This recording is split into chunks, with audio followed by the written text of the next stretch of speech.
त्रिदलं त्रिगुणाकारं त्रिनेत्रं च त्रिधायुधं त्रिजन्म पापसंहारम् एकबिल्वं शिवार्पणम् त्रिशाकै बिल्वपत्रैश्च अच्छिदै कोमलै शुभै तव पूजां करिष्यामि एकबिल्वं शिवार्पणम् कोटिकन्या महादानं तिलपर्वतकोटयः काञ्चनं क्षीरदानेन एकबिल्वं शिवार्पणम् काशीक्षेत्रनिवासं च कालभैरवदर्शनम्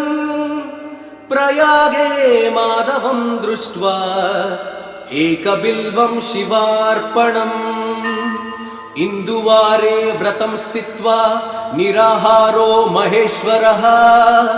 नक्तं हौष्यामि देवेश एकबिल्वं शिवार्पणम् रामलिङ्गप्रतिष्ठा च वैवाहिककृतं तथा तटाकानि च सन्धानम् एकबिल्वं शिवार्पणम् अखण्डबिल्वपत्रं च आयुधं शिवपूजनं कृतं नाम सहस्रेण एकबिल्वं शिवार्पणम् उमया सह देवेश नन्दिवाहनमेव च भस्मलेपन सर्वाङ्गम् एकबिल्वं शिवार्पणम् सालग्रामेण विप्राणां तटाकं दशकूपयो यज्ञकोटिसहस्रश्च एकबिल्वं शिवार्पणम् दन्तिकोटिसहस्रेषु अश्वमेधशतक्रतौ कोटिकन्या महादानम् एकबिल्वं शिवार्पणम्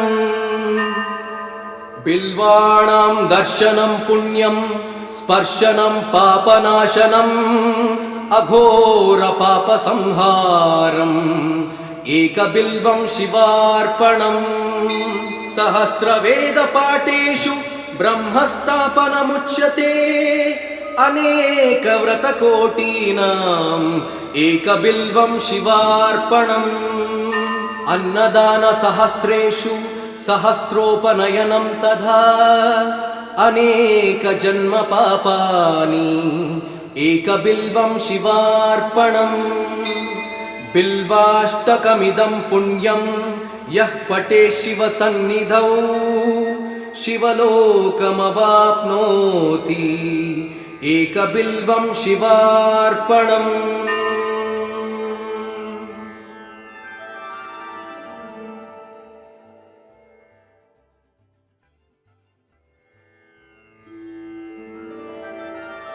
त्रिदलं त्रिगुणाकारं त्रिनेत्रं च त्रिधायुधं त्रिजन्म पापसंहारम् एकबिल्वं शिवार्पणम् त्रिशाकै बिल्वपत्रैश्च अच्छिदै कोमलै शुभै तव पूजां करिष्यामि एकबिल्वं शिवार्पणम् कोटिकन्या महादानं तिलपर्वतकोटयः काञ्चनं क्षीरदानेन एकबिल्वं शिवार्पणम् काशीक्षेत्रनिवासं च कालभैरवदर्शनम् प्रयागे माधवं दृष्ट्वा एकबिल्वं शिवार्पणम् इन्दुवारे व्रतं स्थित्वा निराहारो महेश्वरः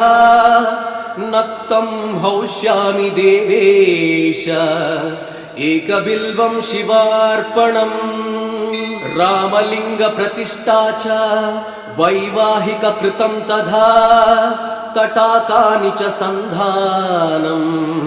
एकबिल्वं शिवार्पणम् अखण्डबिल्वपत्रं च आयुधं शिवपूजनं कृतं नाम सहस्रेण एकबिल्वं शिवार्पणम् उमया सह देवेश नन्दिवाहनमेव च भस्मलेपन सर्वाङ्गम् एकबिल्वं शिवार्पणम् सालग्रामेण विप्राणां तटाकं दशकूपयो यज्ञकोटिसहस्रश्च एकबिल्वं शिवार्पणम् दन्तिकोटिसहस्रेषु अश्वमेधशतक्रतौ कोटिकन्या महादानम् एकबिल्वं शिवार्पणम् बिल्वाणां दर्शनं पुण्यं स्पर्शनं पापनाशनम् अघोरपापसंहारम् एकबिल्वं शिवार्पणम् सहस्रवेदपाठेषु ब्रह्मस्थापनमुच्यते अनेकव्रतकोटीनाम् एकबिल्वं शिवार्पणम् अन्नदानसहस्रेषु सहस्रोपनयनं तथा अनेकजन्मपापानि एकबिल्वं शिवार्पणम् बिल्वाष्टकमिदं पुण्यं यः पठेत् शिवसन्निधौ शिवलोकमवाप्नोति एकबिल्वं शिवार्पणम्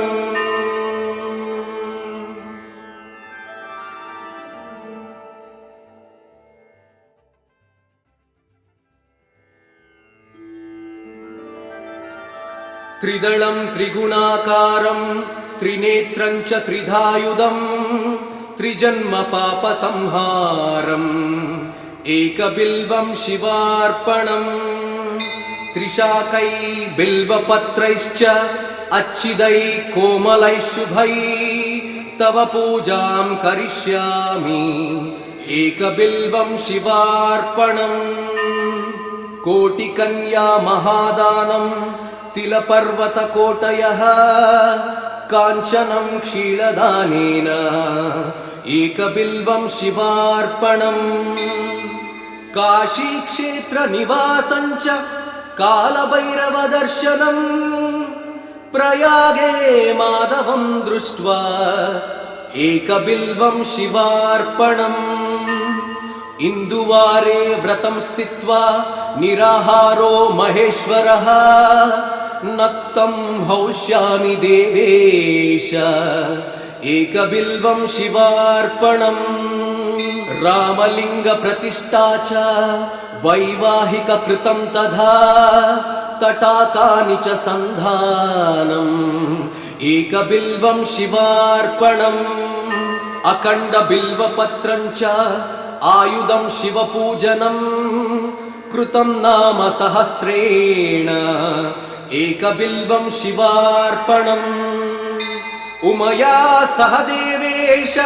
नन्दिवाहनमेव च भस्मलेपन सर्वाङ्गम् एकबिल्वं शिवार्पणम् सालग्रामेण विप्राणां तटाकं दशकूपयो यज्ञकोटिसहस्रश्च एकबिल्वं शिवार्पणम् दन्तिकोटिसहस्रेषु अश्वमेधशतक्रतौ कोटिकन्या महादानम् एकबिल्वं शिवार्पणम् बिल्वाणां दर्शनं पुण्यं स्पर्शनं पापनाशनम् अघोरपापसंहारम् एकबिल्वं शिवार्पणम् सहस्रवेदपाठेषु ब्रह्मस्थापनमुच्यते अनेकव्रतकोटीनाम् एकबिल्वं शिवार्पणम् अन्नदानसहस्रेषु सहस्रोपनयनं तथा अनेकजन्मपापानि एकबिल्वं शिवार्पणम् बिल्वाष्टकमिदं पुण्यं यः पठेत् शिवसन्निधौ शिवलोकमवाप्नोति एकबिल्वं शिवार्पणम्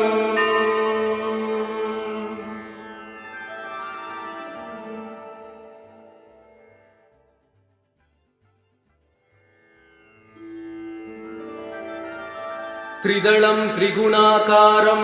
त्रिनेत्रं च त्रिधायुधं त्रिजन्मपापसंहारम् एकबिल्वं शिवार्पणम् त्रिशाकै बिल्वपत्रैश्च अच्छिदै कोमलैः शुभै तव पूजां करिष्यामि एकबिल्वं शिवार्पणम् कोटिकन्या महादानं तिलपर्वतकोटयः काञ्चनं क्षीरदानेन एकबिल्वं शिवार्पणम् काशीक्षेत्रनिवासञ्च कालभैरवदर्शनम् प्रयागे माधवं दृष्ट्वा एकबिल्वं शिवार्पणम् इन्दुवारे व्रतं स्थित्वा निराहारो महेश्वरः नक्तं हौष्यामि देवेश एकबिल्वं शिवार्पणम् रामलिङ्गप्रतिष्ठा च वैवाहिककृतं तथा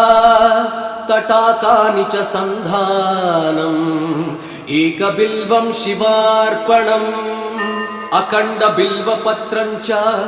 आयुधं शिवपूजनं कृतं नाम सहस्रेण एकबिल्वं शिवार्पणम् उमया सह देवेश नन्दिवाहनमेव च भस्मलेपन सर्वाङ्गम् एकबिल्वं शिवार्पणम् सालग्रामेण विप्राणां तटाकं दशकूपयो यज्ञकोटिसहस्रश्च एकबिल्वं शिवार्पणम् दन्तिकोटिसहस्रेषु अश्वमेधशतक्रतौ कोटिकन्या महादानम् एकबिल्वं शिवार्पणम् बिल्वाणां दर्शनं पुण्यं स्पर्शनं पापनाशनम् अघोरपापसंहारम् एकबिल्वं शिवार्पणम्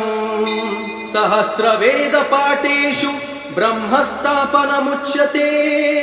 अनेकव्रतकोटीनाम् एकबिल्वं शिवार्पणम् अन्नदानसहस्रेषु सहस्रोपनयनं तथा अनेकजन्मपापानि एकबिल्वं शिवार्पणम् बिल्वाष्टकमिदं पुण्यं यः पठेत् शिवसन्निधौ शिवलोकमवाप्नोति एकबिल्वं शिवार्पणम्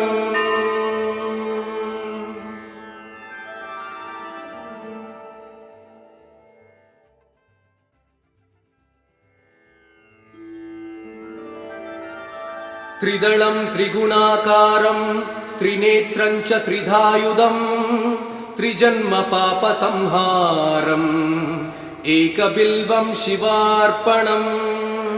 त्रिशाकै बिल्वपत्रैश्च अच्छिदै कोमलैः शुभै तव पूजां करिष्यामि एकबिल्वं शिवार्पणम् कोटिकन्या महादानं तिलपर्वतकोटयः काञ्चनं क्षीरदानेन एकबिल्वं शिवार्पणम् काशीक्षेत्रनिवासञ्च कालभैरवदर्शनम् प्रयागे माधवं दृष्ट्वा एकबिल्वं शिवार्पणम् इन्दुवारे व्रतं स्थित्वा निराहारो महेश्वरः नक्तं हौष्यामि देवेश एकबिल्वं शिवार्पणम् रामलिङ्गप्रतिष्ठा च वैवाहिककृतं तथा तटाकानि च सन्धानम् एकबिल्वं शिवार्पणम्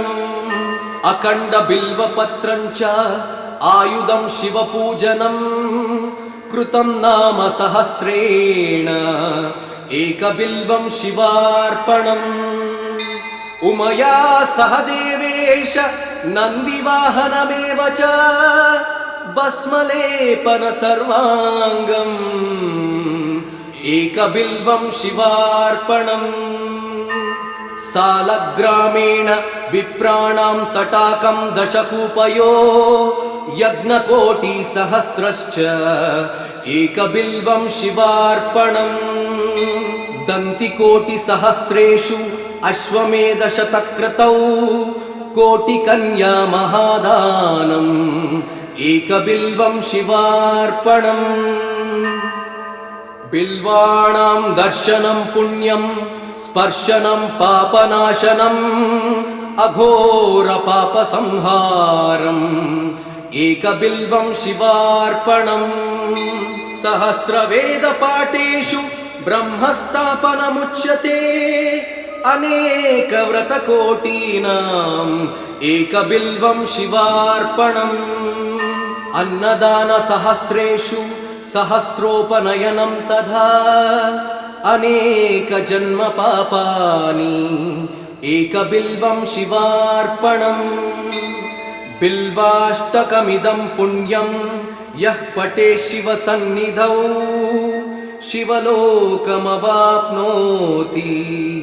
एकबिल्वं शिवार्पणम्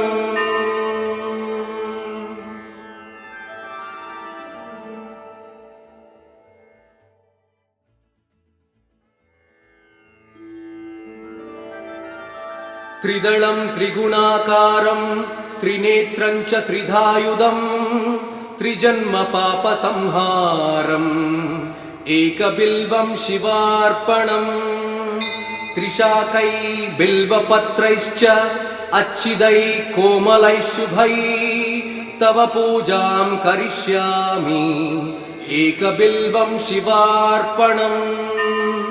कोटिकन्या महादानं तिलपर्वतकोटयः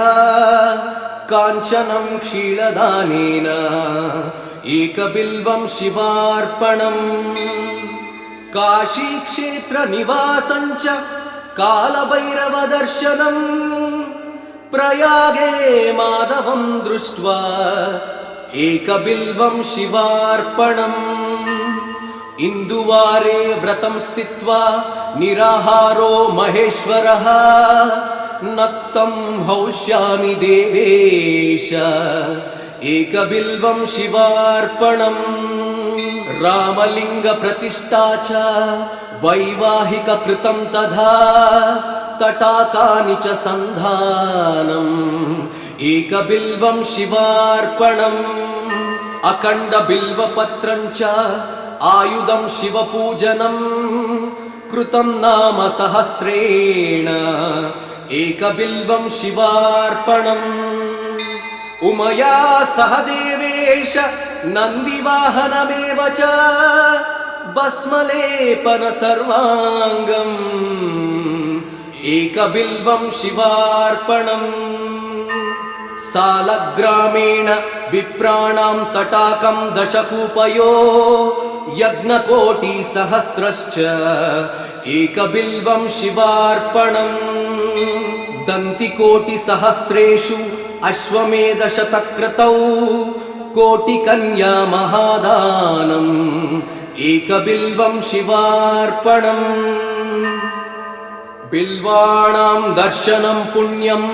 स्पर्शनं पापनाशनम् अघोरपापसंहारम् एकबिल्वं शिवार्पणम् सहस्रवेदपाठेषु ब्रह्मस्थापनमुच्यते अनेकव्रतकोटीनाम् एकबिल्वं शिवार्पणम् अन्नदानसहस्रेषु सहस्रोपनयनं तथा अनेकजन्मपापानि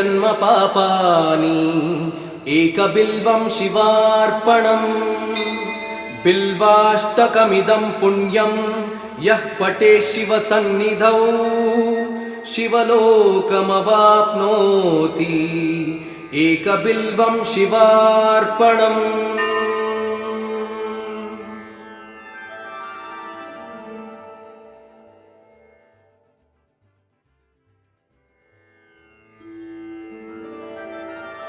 त्रिदलं त्रिगुणाकारं त्रिनेत्रं च त्रिधायुधं त्रिजन्मपापसंहारम् एकबिल्वं शिवार्पणम् त्रिशाकै बिल्वपत्रैश्च अच्छिदै कोमलै शुभै तव पूजां करिष्यामि एकबिल्वं शिवार्पणम् कोटिकन्या महादानं तिलपर्वतकोटयः काञ्चनं क्षीरदानेन एकबिल्वं शिवार्पणम् काशीक्षेत्रनिवासं च कालभैरवदर्शनम् प्रयागे माधवं दृष्ट्वा एकबिल्वं शिवार्पणम् इन्दुवारे व्रतं स्थित्वा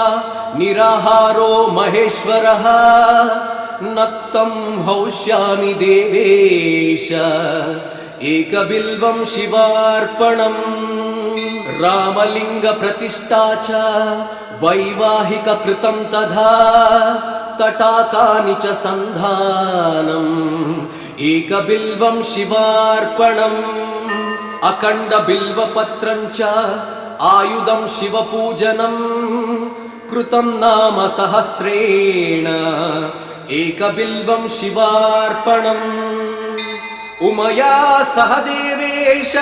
नन्दिवाहनमेव च भस्मलेपन सर्वाङ्गम् एकबिल्वं शिवार्पणम् सालग्रामेण विप्राणां तटाकं दशकूपयो यज्ञकोटिसहस्रश्च एकबिल्वं शिवार्पणम् दन्तिकोटिसहस्रेषु अश्वमेधशतक्रतौ कोटिकन्या महादानम् एकबिल्वं शिवार्पणम् बिल्वाणां दर्शनं पुण्यं स्पर्शनं पापनाशनम् अघोरपापसंहारम् एकबिल्वं शिवार्पणम् सहस्रवेदपाठेषु ब्रह्मस्थापनमुच्यते अनेकव्रतकोटीनाम् एकबिल्वं शिवार्पणम् अन्नदानसहस्रेषु सहस्रोपनयनं तथा अनेकजन्मपापानि एकबिल्वं शिवार्पणम् बिल्वाष्टकमिदं पुण्यं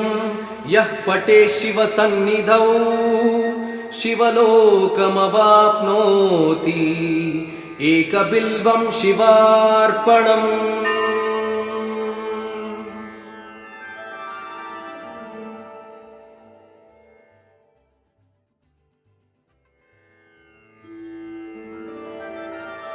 त्रिदलं त्रिगुणाकारं त्रिनेत्रं च त्रिधायुधं त्रिजन्मपापसंहारम् एकबिल्वं शिवार्पणम् त्रिशाकै बिल्वपत्रैश्च अच्छिदै कोमलै शुभै तव पूजां करिष्यामि एकबिल्वं शिवार्पणम् कोटिकन्या महादानं तिलपर्वतकोटयः काञ्चनं क्षीरदानेन एकबिल्वं शिवार्पणम् काशीक्षेत्रनिवासं च कालभैरवदर्शनम् प्रयागे माधवं दृष्ट्वा एकबिल्वं शिवार्पणम् इन्दुवारे व्रतं स्थित्वा निराहारो महेश्वरः नक्तं हौष्यामि देवेश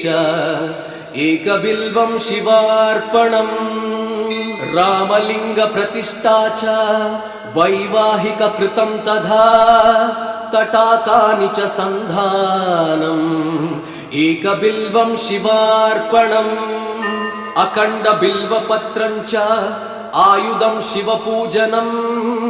कृतं नाम सहस्रेण एकबिल्वं शिवार्पणम् उमया सह देवेश नन्दिवाहनमेव च भस्मलेपन सर्वाङ्गम् एकबिल्वं शिवार्पणम् सालग्रामेण विप्राणां तटाकं दशकूपयो यज्ञकोटिसहस्रश्च एकबिल्वं शिवार्पणम् दन्तिकोटिसहस्रेषु अश्वमेधशतक्रतौ कोटिकन्या महादानम् एकबिल्वं शिवार्पणम् बिल्वाणां दर्शनं पुण्यं स्पर्शनं पापनाशनम् अघोरपापसंहारम् एकबिल्वं शिवार्पणम् सहस्रवेदपाठेषु ब्रह्मस्थापनमुच्यते अनेकव्रतकोटीनाम् एकबिल्वं शिवार्पणम् अन्नदानसहस्रेषु सहस्रोपनयनं तथा अनेकजन्मपापानि एकबिल्वं शिवार्पणम् बिल्वाष्टकमिदं पुण्यं यः पठेत् शिवसन्निधौ शिवलोकमवाप्नोति एकबिल्वं शिवार्पणम्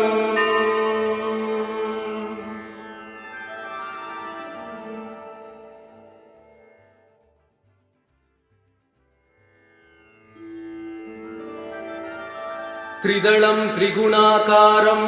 त्रिनेत्रं च त्रिधायुधं त्रिजन्मपापसंहारम्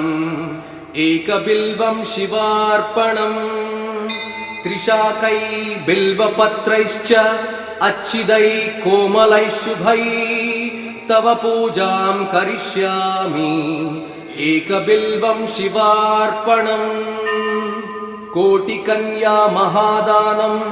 तिलपर्वतकोटयः काञ्चनं क्षीरदानेन एकबिल्वं शिवार्पणम् काशीक्षेत्रनिवासं च कालभैरवदर्शनम् प्रयागे माधवं दृष्ट्वा एकबिल्वं शिवार्पणम् इन्दुवारे व्रतं स्थित्वा निराहारो महेश्वरः नक्तं हौष्यामि देवेश एकबिल्वं शिवार्पणम् रामलिङ्गप्रतिष्ठा च वैवाहिककृतं तथा तटाकानि च सन्धानम् एकबिल्वं शिवार्पणम् अखण्डबिल्वपत्रं च आयुधं शिवपूजनं कृतं नाम सहस्रेण एकबिल्वं शिवार्पणम् उमया सह देवेश नन्दिवाहनमेव च भस्मलेपन सर्वाङ्गम् एकबिल्वं शिवार्पणम् सालग्रामेण विप्राणां तटाकं दशकूपयो यज्ञकोटिसहस्रश्च एकबिल्वं शिवार्पणम् दन्तिकोटिसहस्रेषु अश्वमेधशतक्रतौ कोटिकन्या महादानम् एकबिल्वं शिवार्पणम् बिल्वाणां दर्शनं पुण्यं स्पर्शनं पापनाशनम् अघोरपापसंहारम् एकबिल्वं शिवार्पणम् सहस्रवेदपाठेषु ब्रह्मस्थापनमुच्यते अनेकव्रतकोटीनाम् एकबिल्वं शिवार्पणम् अन्नदानसहस्रेषु सहस्रोपनयनं तथा अनेकजन्मपापानि एकबिल्वं शिवार्पणम् बिल्वाष्टकमिदं पुण्यं यः पठेत् शिवसन्निधौ शिवलोकमवाप्नोति एकबिल्वं शिवार्पणम्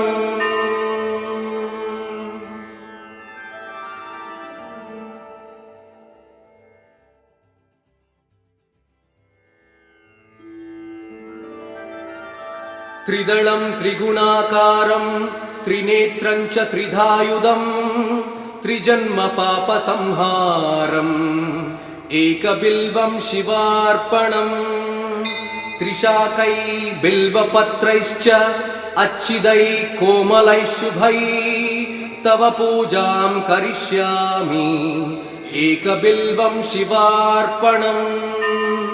कोटिकन्या महादानं तिलपर्वतकोटयः काञ्चनं क्षीरदानेन एकबिल्वं शिवार्पणम् काशीक्षेत्रनिवासं च कालभैरवदर्शनम् प्रयागे माधवं दृष्ट्वा एकबिल्वं शिवार्पणम् इन्दुवारे व्रतं स्थित्वा निराहारो महेश्वरः नक्तं हौष्यामि देवेश एकबिल्वं शिवार्पणम् रामलिङ्गप्रतिष्ठा च वैवाहिककृतं तथा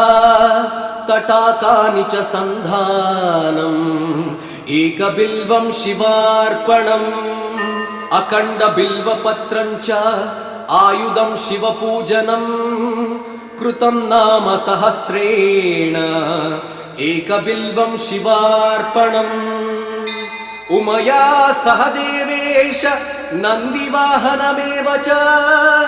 भस्मलेपन सर्वाङ्गम् एकबिल्वं शिवार्पणम् सालग्रामेण विप्राणां तटाकं दशकूपयो यज्ञकोटिसहस्रश्च एकबिल्वं शिवार्पणम् दन्तिकोटिसहस्रेषु अश्वमेधशतक्रतौ कोटिकन्या महादानम् एकबिल्वं शिवार्पणम् बिल्वाणां दर्शनं पुण्यं स्पर्शनं पापनाशनम् अघोरपापसंहारम् एकबिल्वं शिवार्पणम् सहस्रवेदपाठेषु ब्रह्मस्थापनमुच्यते अनेकव्रतकोटीनाम् एकबिल्वं शिवार्पणम् अन्नदानसहस्रेषु सहस्रोपनयनं तथा अनेकजन्मपापानि एकबिल्वं शिवार्पणम् बिल्वाष्टकमिदं पुण्यं यः पठेत् शिवसन्निधौ शिवलोकमवाप्नोति एकबिल्वं शिवार्पणम्